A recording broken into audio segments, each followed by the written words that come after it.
खतरनाक रास्ता है ना कि अगर आप वहां पे ड्राइव कर रहे हैं और आप खासकर वहां से अगर आप साउथ गोवा की तरफ गए, हम तो भाई रात को आ जाते हैं, कोई नुकसान नहीं होगा। हम तो 2 बंदे हैं, लगेज छोटा सा ये रखेंगे अपने, या स्कूटी के अंदर कोई दिक्कत आ गई, एक स्कूटी को एक बंदा नहीं चलाता, 50, 100, 500, 1000 बंदा एक स्कूटी को चलाता है। इनकेस उसके अंदर दिक्कत आ गई, पूरे जंगल के अंदर आपकी हेल्प करने वाला कोई भी नहीं हो। 10-12 हजार के नीचे आ जाएंगे, और इनकेस अगर आपने पैसे बचाने की कोशिश की तो आपके साथ कोई मिस हैपनिंग भी। Hello guys, welcome back to our channel. I hope आप सब बहुत बढ़िया होंगे। तो आज के वीडियो के अंदर बात करने वाले हैं कि गोवा के अंदर अगर आप आ रहे हैं, चाहे आप फ्लाइट से आ रहे हैं, चाहे आप ट्रेन से आ रहे हैं, आपको यहाँ पे किस टाइम नहीं आना है। खासकर मैं आपको बता रहा हूँ, मैं आपको फिर कह रहा हूँ कि आपको यहाँ पे भूल के भी रात को नहीं आना है। नहीं तो आप जो अपना फायदा सोच रहे हैं ना, थोड़ा बहुत फायदा, वो आपको बहुत ज्यादा नुकसान पहुंचा देगा। वो मैं आपको बताता हूँ कि कैसे आपको नुकसान पहुंचाएगा। तो पहले मैं आपको बता रहा हूँ, चाहे आप ट्रेन से आ रहे हैं, चाहे आप फ्लाइट से आ रहे हैं, आपको कभी भी यहाँ पे आप शाम को यहाँ तक पहुंच जाएंगे, 6 बजे तक पहुंच जाइए, कोई दिक्कत नहीं है। अगर आप यहाँ पे 8 बजे आ रहे हैं, चाहे एयरपोर्ट पे आ रहे हैं, चाहे आप ट्रेन पे आ रहे हैं, आपको यहाँ पे नुकसान ही उठाना पड़ेगा। वो मैं आपको बताता हूँ कि कैसे नुकसान उठाना पड़ेगा। तो मान लीजिए आप यहाँ पे डेबोलेम एयरपोर्ट पे आए, अगर आपको साउथ गोवा आना है, बहुत बढ़िया है। नॉर्थ गोवा भी चाह रहे हैं आप, साउथ गोवा भी आ रहे हैं, आपको बहुत बढ़िया है कि आप डेबोलेम एयरपोर्ट आ रहे हैं। दोनों से टैक्सी का फेयर सेम है, बस भी आपको मिल जाएगी इस टाइम पे।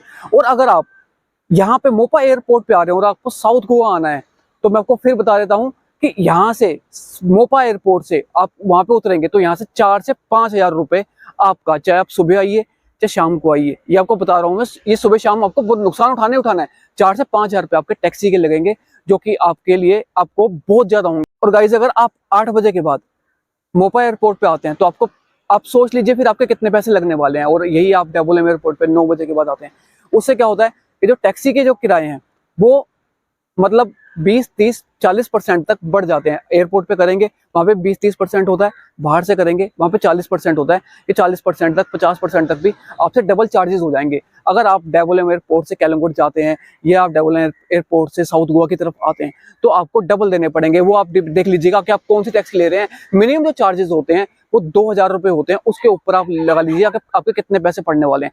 एक नुकसान हुआ है आपकी टैक्सी का, 4000 रुपये आपके यहाँ पे गए। दूसरा, उसके बाद आपका नुकसान होगा होटल का, कि आप अगर मान लीजिए 9-10 बजे के बाद आप आते हैं और आप वहां से 12 बजे के करीब आप पहुंचते हैं, तो आपको रात को सिर्फ होटल में सोने के पैसे देने पड़ेंगे। तो आप अगर फ्लाइट बुक कराते हैं अपनी 500, 1000, 2000 रुपए देख के सस्ती, तो आपका वो 7, 8, 10 हजार रुपए तक का नुकसान हो सकता है इस टाइम पे फ्लाइट बुक कराते हो। तो आपको मैं फिर कह रहा हूँ कि आप जितनी शाम को यहाँ पे लेट आएंगे उतना ज्यादा आपको नुकसान होगा।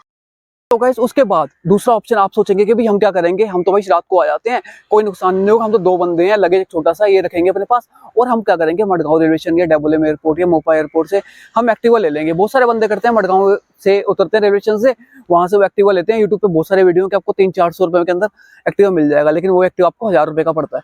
अगर आप 1000 रुपए का एक्टिवा लेके मडगांव से कैलंगुट की या नॉर्थ की साइड जाते हैं, तो आपको बता दूं कि जो डिस्टेंस है वहां से मडगांव से लेके वो 40-50 किलोमीटर का है।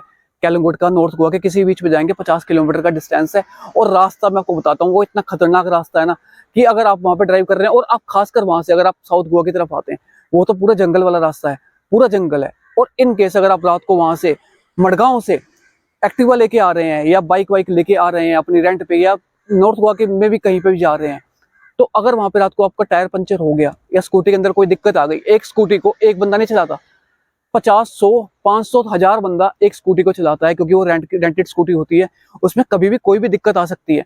तो आप सोचेंगे कि मैं रात को स्कूटी लेके चल जाऊंगा, और इन केस उसके अंदर दिक्कत आ गई, पूरे जंगल के अंदर आपकी हेल्प करने वाला कोई भी नहीं होगा। वहां पे आपको खुद अपने आप को देखना पड़ेगा। तो मैं हमेशा कहता हूँ कि आप इस सस्ते लालच में, छोटे लालच के अंदर, कि भाई मैं 500, 1000 रुपये, मेरे 1500 रुपये मेरे फ्लाइट के बच रहे हैं, या मेरे को ये ट्रेन शूट कर रही है मैं रात को, और ये मैं आपको प्रैक्टिकली बता रहा हूँ, जो कि जिन लोगों के साथ हुआ है, ये चीज हुई है। तो मैं आपको फिर कह रहा हूँ कि आप कोशिश करिए कि आप यहाँ पे जब भी आए आप शाम तक आ जाइए।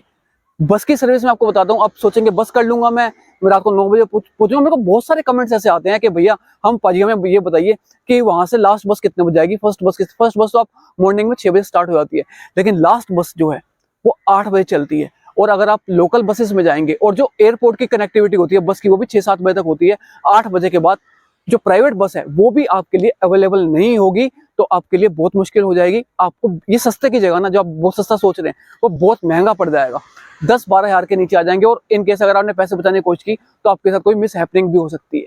तो बस मैं यही आपको चीज़ शेयर करना चाहता था कि भाई आप आ रहे हैं तो अपना थोड़ा ध्यान रखें, क्योंकि ये सारी चीज़ें प्रैक्टिकल हैं। आप भी इनको चाहे तो गूगल पे सर्च कर लीजिए, यूट्यूब पे सर्च कर लीजिए। बस की जो टाइमिंग है वो भी मैंने आपको बता दी है, पहले बस 6 बजे चलती है, लास्ट बस 8 बजे चलती है। तो आप आइए, अपना ख्याल रखिए। वीडियो को यहीं पे एंड करते हैं। वीडियो अगर आपको अच्छा लगा हो, इन्फॉर्मेटिव लगा हो, तो प्लीज चैनल को सब्सक्राइब जरूर कीजिएगा। Thank you so much guys watching this video.